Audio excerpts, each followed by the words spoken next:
Hi viewers, நம்ம உணவுகளில் பயன்படுத்துகிற பேக்கிங் சோடா, குழந்தைகள் சாப்பிட்ற jelly, Doritos chips, hot sauce போன்ற உணவுப் பொருட்கள் எல்லாம் ஃபேக்டரிகளில் எப்படியெல்லாம் தயாரிக்கிறாங்கிறத பற்றி தான் நம்ம இந்த வீடியோவில் பார்க்க போகிறோம். இந்த உணவுப் பொருட்களில் சேர்க்கிற சில ரகசிய இன்கிரீடியன்ஸ்கள் எல்லாம் பார்த்து கண்டிப்பாக ஆச்சரியப்படுவீங்க. இந்த வீடியோ பிடிச்சிருந்தா லைக் பண்ணுங்க, அப்படியே நம்ம தமிழ் கலாட்டா நியூஸ் சேனலை சப்ஸ்கிரைப் பண்ணி சப்போர்ட் பண்ணுங்க.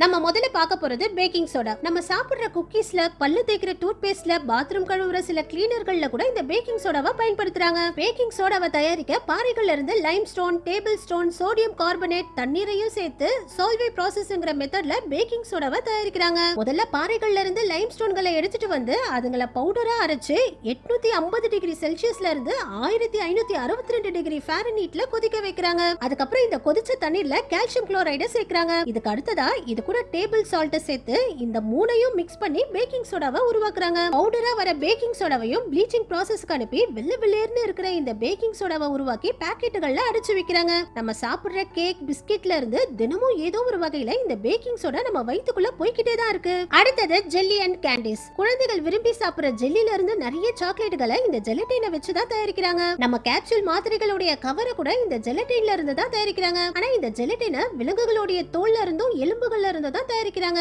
1845ல பீட்டர் கூப்பர்ங்கிற இவர் தான் இந்த ஜெலட்டினை முதல்ல தயாரிச்சிருக்காரு. முதலாம் உலக போர் டைம்ல ராணுவ வீரர்களுக்கு அதிக நாள் கெட்டு போகாத உணவுப் பொருள் வேணும்னு இந்த ஜெலட்டின் பவுடரை தான் சுடுதண்ணில கலந்து அதிகமா குடிக்க சொல்லிருக்காங்க. விலங்குகளுடைய தோலையும் எலும்பையும் சின்ன சின்ன பீஸா கட் பண்ணி முதல்ல நல்லா அரைக்கிறாங்க. எலும்பும் தோலும் இந்த மாதிரி ஒன்னோட ஒண்ணு மிக்ஸ் ஆனதுக்கு அப்புறம் இந்த மாதிரி பெரிய பேரர்கள்ல தண்ணியில போட்டு 7 நாள் ஊற வைக்கிறாங்க. இதுக்கு அடுத்ததா 160 டிகிரி செல்சியஸ் சுடுதண்ணில போட்டு இதுங்களை நல்லா கொதிக்க வச்சு மிக்ஸ் பண்றாங்க. இந்த ப்ராசஸ்ல தண்ணியோட தோலும் எலும்பும் மிக்ஸ் ஆகி இப்படி திக்கான ஜெலட்டின் உருவாகுது. இப்படி திக்கா இருக்கிற இந்த ஜெலட்டினை இந்த ஃபில்டர் மிஷினுக்குள்ள அனுப்பி ஹை பிரஷர்ல ஃபில்டர் பண்ணி அதுக்கப்புறம் இத ஃபைனலா ஹீட்ல இத இந்த மாதிரி காய வைக்கிறாங்க. நூடுல்ஸ் மாதிரி கொட்ற இதுதான் ஜெலட்டின். இந்த ஜெலட்டினை பவுடரா அரைச்சு பாக்கெட்ல போட்டு சேல் பண்றாங்க. இந்த ஜெலட்டின் பவுடரை சுடுதண்ணில போட்டு கொதிக்க வச்சு இது கூட சர்க்கரையும் சேர்த்து காய வச்சீங்கன்னா ஜெல்லி ரெடி ஆயிடும். குழந்தைகள் சாப்பிடுற நிறைய சாக்லேட், கேப்சூல் மாத்திரைகளுடைய கவர், சில ஃபேஸ் கிரீம்ஸ்ல கூட இதே ஜெலட்டினை தான் பயன்படுத்துறாங்க. அடுத்தது டபாஸ்கோ ஹாட் சாஸ். அமெரிக்கர்கள்ல இருந்து நம்ம இந்தியன்ஸ் வரைக்கும் இப்ப எல்லா நாடுகள்லயும் மக்கள் உணவுகள்ல இந்த சாஸை சேர்த்து சாப்பிடுறாங்க. இதுல டபாஸ்கோங்கிற இந்த நிறுவனம் தான் அதிகமான சாஸ்களை தயாரிச்சு விக்கிறாங்க.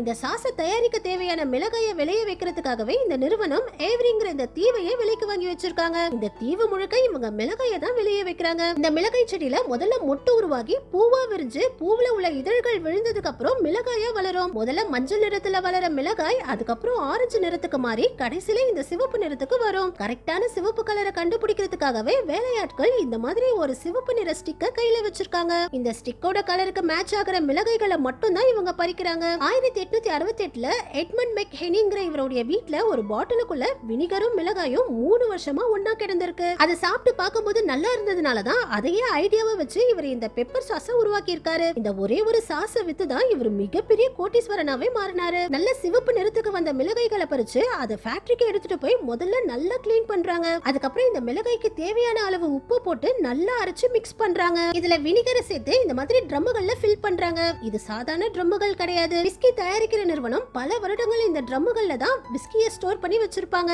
அந்த பழைய விஸ்கி பேரியர்கள்ல மட்டும் தான் இவங்க மிக்ஸ் பண்ணி இந்த மிளகாயை ஸ்டோர் பண்ணி வைக்கிறாங்க. இதுக்கப்புறம் இது மேல ஒரு பேப்பரை போட்டு மூடி இதை டைட்டா க்ளோஸ் பண்ணி மேல உப்பு கொட்டுறாங்க. இதுக்கப்புறம் 3 வருஷத்துக்கு இதை திறக்கவே மாட்டாங்க. 3 வருஷம் கழிச்சு தான் இதை ஓபன் பண்ணி இதை ஃபேக்டரிக்கு கொண்டு போய் இது கூட பெப்பர், வினிகர், உப்பு சேர்த்து தொடர்ந்து 3 வாரத்துக்கு மிக்ஸ் பண்ணிக்கிட்டே இருக்காங்க. 24 மணி நேரமும் 3 வாரத்துக்கு இதை தொடர்ந்து மிக்ஸ் பண்ணி எடுத்து டெஸ்டிங் அனுப்புறாங்க. டேஸ்ட் டெஸ்ட் பண்றதுக்காகவே இந்த கம்பெனில நிறைய பேர் வேலை பார்க்கறாங்க. அவங்க எல்லாம் டேஸ்ட் ஓகேன்னு சொன்னதுக்கு அப்புறம் தான் இத கண்ணாடி பாட்டில்கள்ல அடைச்சு சேல்ஸ்க்கே அனுப்புறாங்க. அடுத்தது மயோனைஸ். ரீசெண்டா நம்ம தமிழ்நாடு கவர்மெண்டே ஹோட்டல்கள்ல சாப்பிடுறதுக்கு இந்த மயோனைஸை கொடுக்க கூடாதுன்னு ஒரு வருஷத்துக்கு தடை விதிச்சாங்க. ஏன்னா இந்த மயோனைஸை சாப்பிடுறதுனால நிறைய பேருக்கு பேதி ஆகுறதுல இருந்து நிறைய பிரச்சனைகள் வர ஆரம்பிச்சிச்சு. 1756ல ஜெர்மன் நாட்டை சேர்ந்த ரிச்சர்ட் ஹெல்மன்ங்கிற இவரு தான் இந்த மயோனைஸை முதல்ல கண்டுபிடிச்சாரு. அதுலயும் இவருடைய மனைவி தான் இந்த மயோனைஸை செஞ்சு வீட்ல இவருக்கு சாப்பிட கொடுப்பாங்களாம். அதுக்கப்புறம் நிறைய பேருக்கு இந்த மயோனைஸை பிடிச்சிருந்ததுனால ஹெல்மன்ஸ்ங்கிற கம்பெனியை ஆரம்பிச்சு இவரு தான் முதல்ல மயோனைஸை பொதுமக்களுக்கு விற்க ஆரம்பிச்சாரு. மயோனைஸை செய்யறது ரொம்பவும் ஈஸி. முட்டையோட வினிகர், எண்ணெயை சேர்த்து நல்லா மிக்ஸ் பண்ணாலே மயோனைஸ் ரெடி ஆயிடும். ஆனா இத சுத்தமா செய்யலனா இது நமக்கு நிறைய பாதிப்புகளை ஏற்படுத்தும். மயோனைஸை தயாரிக்கிற ஃபேக்டரிகள்ல முதல்ல முட்டையை தண்ணியில நல்லா கழுவிட்டு கெட்டுப்போன முட்டைகள் ஏதாவது இருக்குதான்னு செக் பண்றாங்க. ஏன்னா ஒரு கெட்டு போன முட்டை இருந்தாலும் அது மொத்த மயோனைஸையும் கெடுத்துடும். அதுக்கப்புறம் இந்த ஆட்டோமேட்டிக் மிஷின் மூலமா